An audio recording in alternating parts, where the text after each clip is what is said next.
News alerts. Telangana PCC chief గా బొమ్మ మహేష్ కుమార్ గౌడ్ బాధ్యతలు స్వీకరించారు. ఈ సందర్భంగా తెలంగాణ కాంగ్రెస్ పార్టీ ఆధ్వర్యంలో భారీ కార్యక్రమం నిర్వహించారు. ఈ కార్యక్రమంలో సీఎం రేవంత్ రెడ్డి ప్రసంగిస్తూ ఇచ్చిన మాటకు కట్టుబడి సోనియా గాంధీ తెలంగాణ ఇచ్చారని వెల్లడించారు. కానీ తెలంగాణ ఇచ్చిన కాంగ్రెస్ కు 10 ఏళ్ల పాటు అధికారం దక్కలేదని అన్నారు.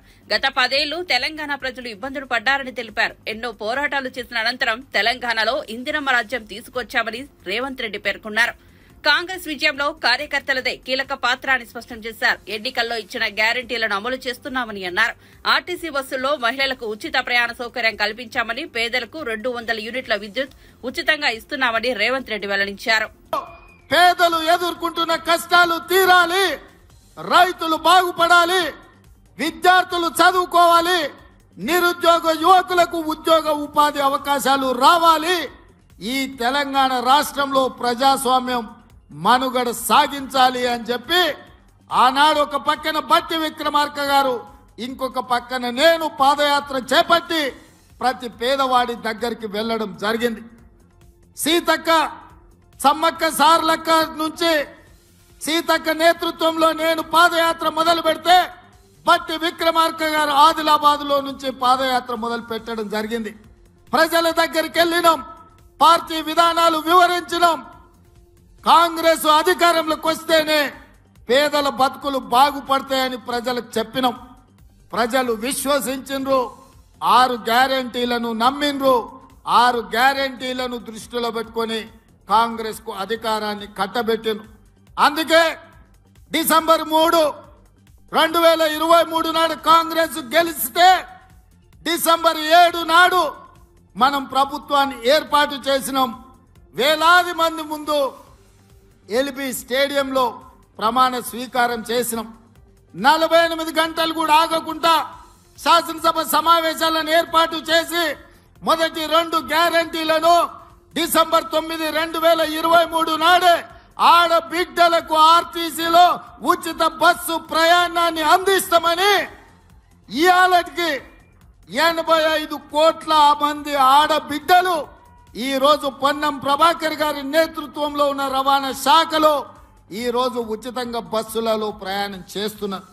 ఇదే కాదు, పేదవాడికి వైద్యం అందించాలి.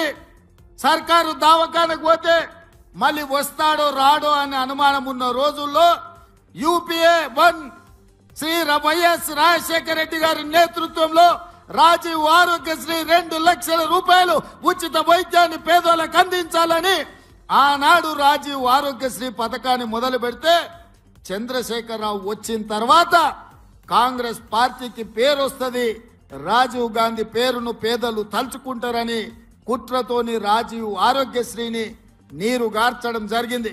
కానీ కాంగ్రెస్ పార్టీ అధికారంలోకి వచ్చిన 48 గంటల లోపలే రాజీవ్ ఆరోగ్యశ్రీని 10 లక్షల రూపాయలకు పెంచి ప్రతి పేదవాడిని ఆదుకుంటాం. ఏదో అపోలో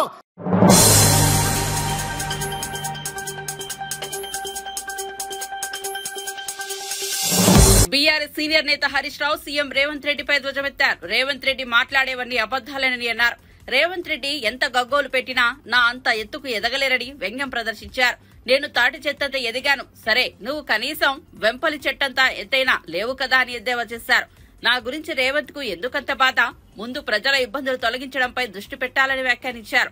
ఎక్కడ దాక్కున్నావంటూ రేవంత్ మాట్లాడుతున్నారు. నేను ఎక్కడా దాక్కోలేదు, నీ గుండెల్లో ఉన్న రుణమాఫీపై నిన్ను అడుగడుగునా నిలదీస్తుంటా అని హరీష్ రావు ఘాటుగా వ్యాఖ్యానించారు. మీ మెడలు వంచి సగం రుణమాఫీ చేయించాం, మొత్తం రుణమాఫీ పూర్తయ్యే వరకు మిమ్మల్ని వదిలిపెట్టేది లేదు అని స్పష్టం చేశారు. ఎంత ఎత్తు పెరగాలనో మన చేతులు ఉంటుందా? దేవుడిచ్చిన సృష్టి అది. మనం ఎంత ఎత్తు పెరగాలనేది మన చేతుల్లో ఉంటుందా? అది భగవంతుడి ఇచ్చింది. నువ్వు ఎంతసేపు నా మీద ఏదో అసూయ పడుతున్నట్టు హరీష్ అంత ఎత్తు పెరగలేదని ఇప్పటికి ఒక 20 సార్లు మాట్లాడుతీవి. ఏదో పోనీలే ఎందుకు పట్టించుకోవాలని నేను అనుకుంటున్నా. ఇప్పుడు నా గురించి ఎంత తిట్టినా, నా ఎత్తు గురించి నువ్వు ఎంత మాట్లాడినా, నువ్వు ఎంత దండలాడినా ఇప్పుడు నా అంత ఎత్తు నువ్వు పెరగలేవు. అయిపోయింది నీ పని, నువ్వు పెరగలేవు, నువ్వు గంటే ఉంటావు. నా ఎత్తు గురించి ఆలోచించడం మానేసి రైతుల గురించి ఆలోచించండి ముఖ్యమంత్రి గారు. నేను పొడిగే తెలంగాణ ఉద్యమం నన్ను ఇంకింత పొడుగు చేసింది.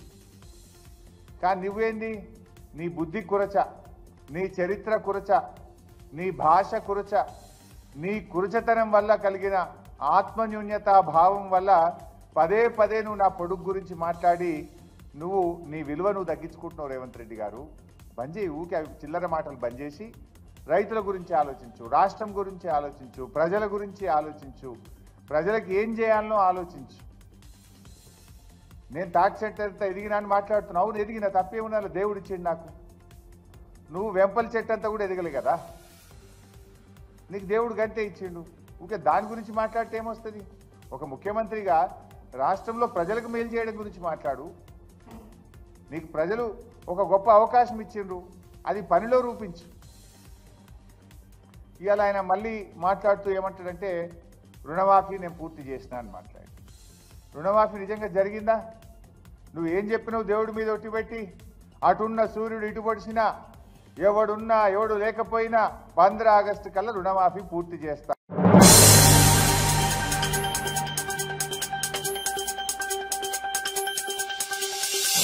రాష్ట్రానికి ఎంబీబీఎస్ సీట్లు వస్తుంటే సంతోషించాల్సింది పోయి వద్దంటూ చంద్రబాబు ప్రభుత్వం కేంద్రానికి లేఖ రాయడం దారుణమని వైసీపీ అధినేత జగన్ విమర్శించారు. పొరుగు రాష్ట్రాలు కొత్త మెడికల్ కాలేజీలు ఎంబీబీఎస్ సీట్ల కోసం ప్రదక్షిణలు చేస్తుంటే మన రాష్ట్రానికి వచ్చిన సీట్లను తిప్పిపంపడం ఏ తరహా పరిపాలన నిదర్శనం చంద్రబాబు గారు అంటూ సోషల్ మీడియా వేదికగా ప్రశ్నించారు. నిర్దేశించుకున్న ప్రణాళిక ప్రకారం వెళ్తే ఈ సంవత్సరంలోనే పులివెందల, మదనపల్లి, మార్కాపురం, పాడేరు, ఆదోని మెడికల్ కాలేజీల్లో మరో 750 సీట్లు అందుబాటులోకి వచ్చేవని జగన్ వెల్లడించారు. కానీ ఇప్పుడు పాడేరు కాలేజీని 50 సీట్లకే పరిమితం చేయడమేంటి? పులివెందల కాలేజీకి ఎన్ఎంసీ 50 సీట్లు కేటాయిస్తే వద్దంటూ ప్రభుత్వం లేఖ రాయడమేంటి? వైద్య కళాశాలను ప్రైవేట్ పరం చేసే కుంభకోణాలకు ఆలోచన చేయడం ఏంటి అని నిలదీశారు.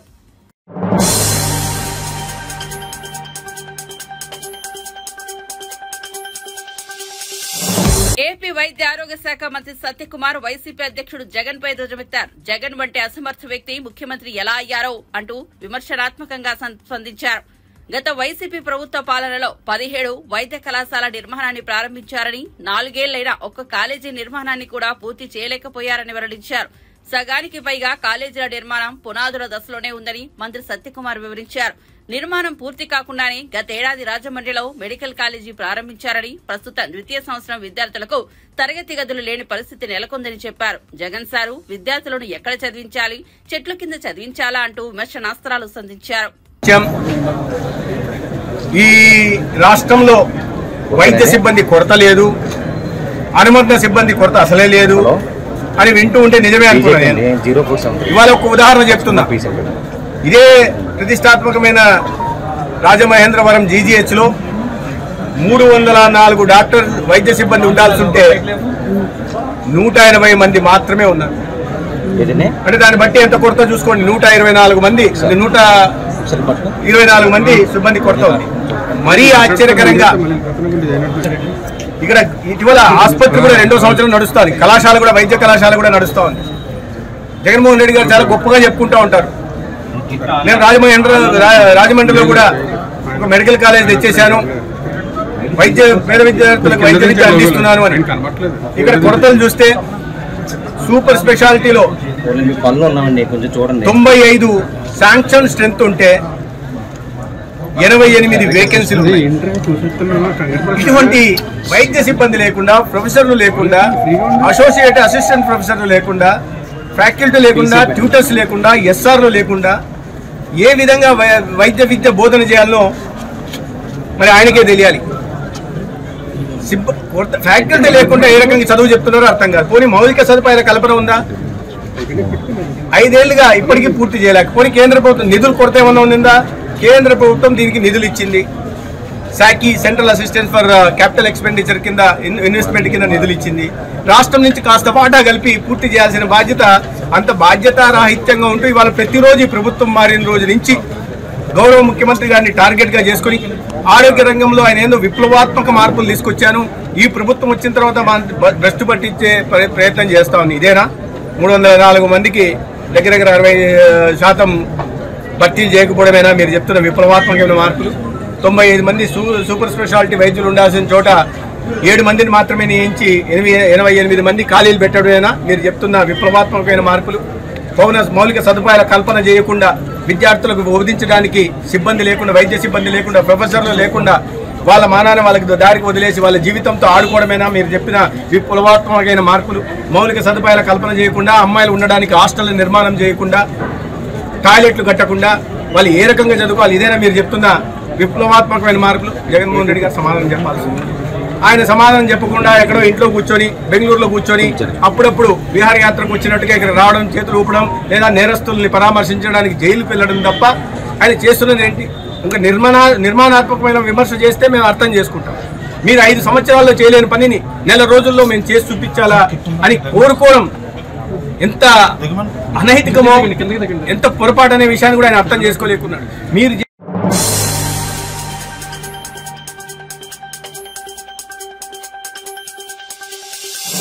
సికింద్రాబాద్ లో తెలంగాణ విమోచన దినోత్సవ చిత్ర ప్రదర్శనను కేంద్ర మంత్రి బండి సంజయ్, ఎంపీ లక్ష్మణ్ ప్రారంభించారు. ఈ సందర్భంగా వారు మాట్లాడుతూ కేంద్ర ప్రభుత్వ ఆధీనంలో 3వసారి వేడుకలను నిర్వహిస్తున్నామన్నారు. సమైక్య పాలనతో పాటు గత ప్రభుత్వం కూడా వేడుకలు నిర్వహించలేదని, కానీ కేంద్ర సంస్కృతి శాఖ ఆధ్వర్యంలో వేడుకలు నిర్వహిస్తున్నామన్నారు. పాఠ్యాంశంలో తెలంగాణ చరిత్ర చేర్చాలన్న ఆలోచన త్వరలో ఫలిస్తుందని ఆశిస్తున్నామన్నారు.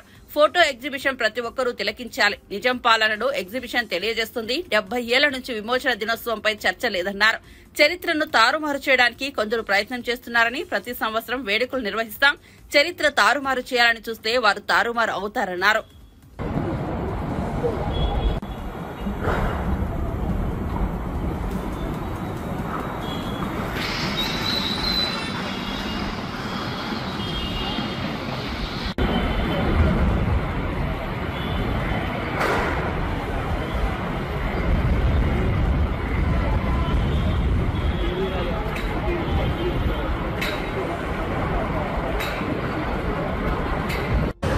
मैं तेलंगाना मूलवासी के नाते और संसद के नाते मैं मोदी जी सरकार को धन्यवाद देना चाहता हूँ, क्योंकि तीसरी बार मोदी जी सरकार तेलंगाना मुक्ति दिवस जो मनाया जा रहा है, ये तेलंगाना के आम आदमी जो स्ट्रगल मूवमेंट था, हिंदुस्तान को आज़ादी मिलने के बाद 15 अगस्त 1947 में इस जो प्रांत को आज़ादी नहीं मिला, निज़ाम ने ये इस मुल्क को अलग देश बनाना चाहता था, पाकिस्तान से मिलाना चाहता था। जो लोग विरोध किए, यहाँ के लोग ये हिंदुस्तान में विलीन के लिए कई लोग जान खो गए, और निज़ाम का जो आर्मी रजाकार का था, उनके खिलाफ चाकल ऐलम्मा, दुड्डी कुमरैया, कुमरम भीम, शोबुल्ला खान, शेख बंदगी, ऐसे लोग हिंदुस्तान में जो जुड़ना चाहते हैं, उनके खिलाफ जो सख्त कार्रवाई किया रजाकार ने, ये बड़ा इतिहास है। जलियांवाला बाग जैसे उदंतों को भी भूलने जैसा परकाल में 100 लोगों को मारा गया। आज देख रहे यहाँ का एग्जीबिशन आज हमारे गृह राज्य मंत्री बंडी संजय कुमार ने जो उद्घाटन किया, इसका इतिहास बड़ा इतिहास है। क्यों दबाया गया इस इतिहास को, क्यों पिछले सरकार उसको नहीं मनाया? इसलिए कि मजलिस पार्टी जो रजाकार का पॉलिटिकल आउटफिट है, उनको नाराज न करने के लिए उनके दबाव में आकर चाहे कोई भी सरकार इस राज्य के अंदर वो नहीं मनाया। मगर मोदी जी ने 3 साल से जो हैदराबाद के अंदर तेलंगाना मुक्ति दिवस जो किया जा रहा, इसलिए लोग खुश है। और जो भी ये आंदोलन में जुड़े उन सभी को आज नमन पूर्वक ये कार्यक्रम द्वारा आज पूरा समाज आज उनको धन्यवाद अर्पित करते हैं। ये इतिहास आने वाले पीढ़ी को भी ये पढ़ाना, ये हमारा मांग है।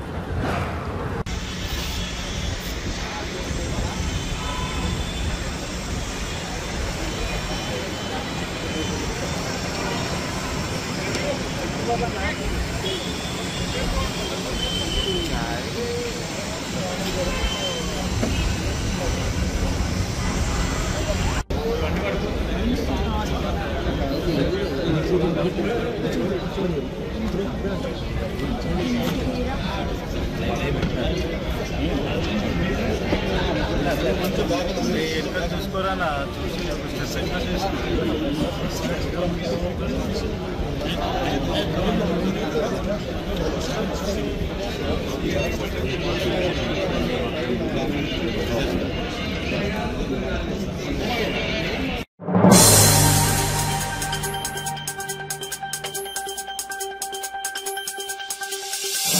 కాంగ్రెస్ పై బీఆర్ఎస్ నాయకులు చేస్తున్న విమర్శలపై మంత్రి శ్రీధర్ బాబు ఘాటుగా స్పందించారు. హైదరాబాద్ బ్రాండ్ ఇమేజ్ ను దెబ్బతీసేందుకు ప్రతిపక్ష నాయకులు ప్రయత్నిస్తున్నారని మంత్రులు శ్రీధర్ బాబు, పొన్నం ప్రభాకర్ వ్యాఖ్యానించారు. పరిపాలన కాంగ్రెస్ పార్టీకి వెన్నతో పెట్టిన విద్య అని పేర్కొన్నారు. ఇంకా పెద్ద ఎత్తున తీసుకెళ్లే ఒక కార్యాచరణ తీసుకొని పెద్ద ఎత్తున ప్రయత్నం చేస్తా ఉన్నాం.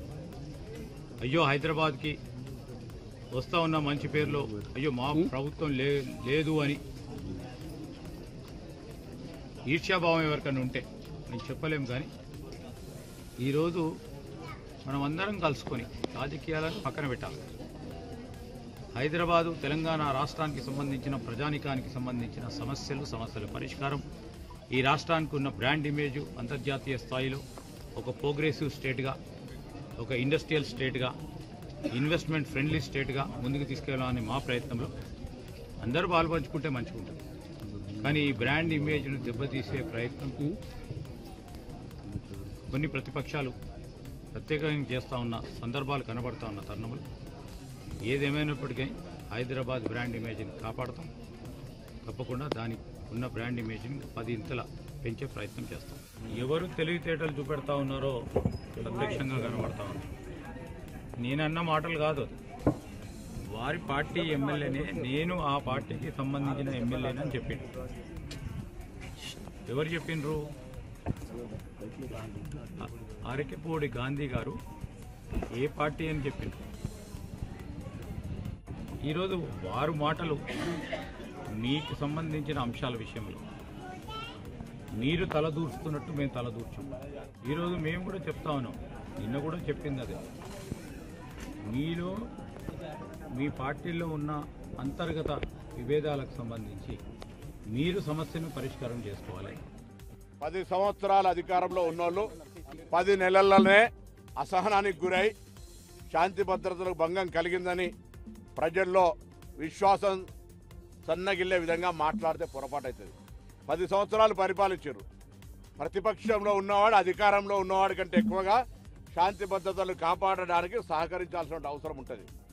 కానీ శాంతి భద్రతలు ఉండొద్దు, రాష్ట్రం అల్లకల్లోలం కావాలి, ఘర్షణలకు నిలయం కావాలని కోరుకుంటున్నట్టు అనిపిస్తుంది. వాళ్ళు మారు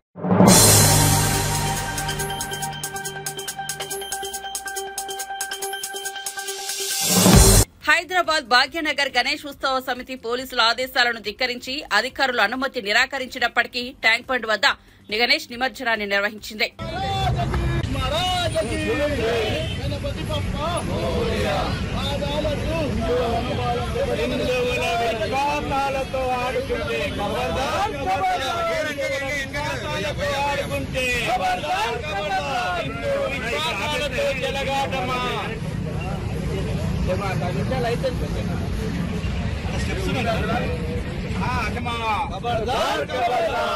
విశ్వాసాలతో జలగాటమా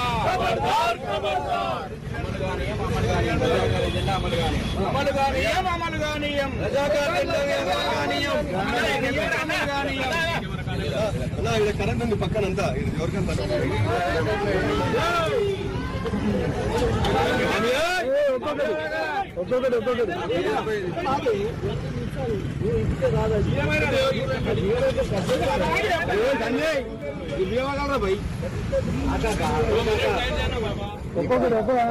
అన్న తీస్తుంది పనిచేస్తాడు.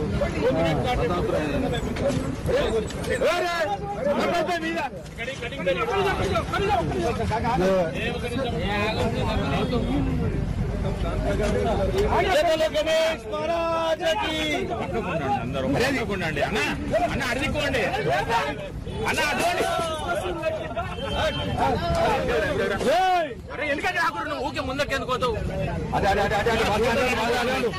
ఇప్పుడు తీసుకోవాలి.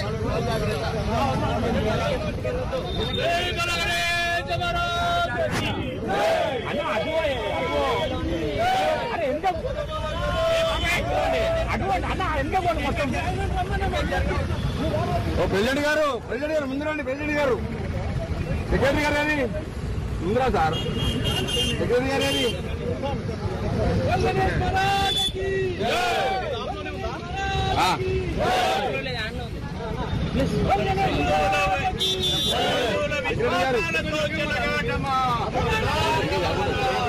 విశ్వాసాలతో చెలగాటమా, హిందువుల విశ్వాసాలతో చెలగాటమా.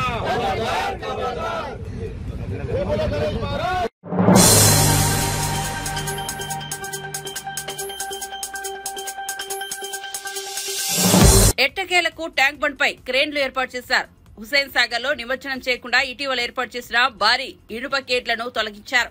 గణేష్ ఉత్సవ సమితి ఆందోళనతో అధికారులు దిగొచ్చారు. ఆదివారం సాయంత్రం క్రేన్లు ఏర్పాటు చేసి నిమజ్జన ప్రక్రియ ప్రారంభించారు. నిమజ్జనాల నేపథ్యంలో ట్రాఫిక్ ను లోయర్ ట్యాంక్ బండ్ వైపు మళ్లిస్తున్నారు.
బెంగళూరులో జరుగుతున్న అంతర్జాతీయ ఆటో షో 3వ ఎడిషన్ ను చూపరోన ఆకట్టుకుంటోంది. వివిధ సంస్థలు తాము తయారు చేసిన కొత్త మోడల్ కార్లను ప్రదర్శనకు ఉంచాయి.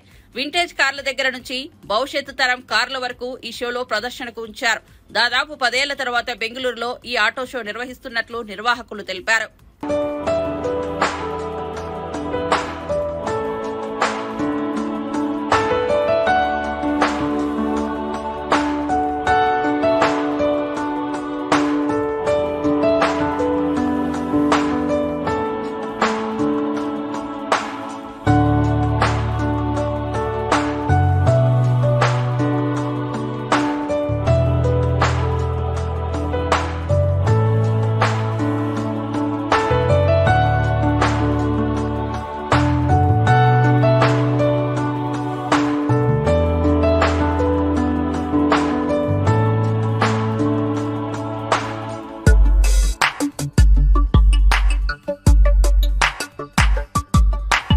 We organize international exhibitions, and as on date we have organized 59 international shows. We have more than 100 companies from all over India who have taken part in this exhibition. We have various cars and two-wheelers, as well as EV chargers and component manufacturers who have taken part in this particular exhibition. We are expecting around 40,000 business visitors to attend this exhibition, and more than 300 crores worth business inquiries to be generated. The purpose of opening this Payana Car Museum is to make this young generation to know about our automobile industry, how the revolution started, and till now how it became. Like for example, from a bullock cart to car, how it has transformed. That's what we wanted to teach to every generation of these days. That's the reason this Payana Car Museum has been opened. We have a collection of almost 75 cars together there, and each cars have a different specialities with that.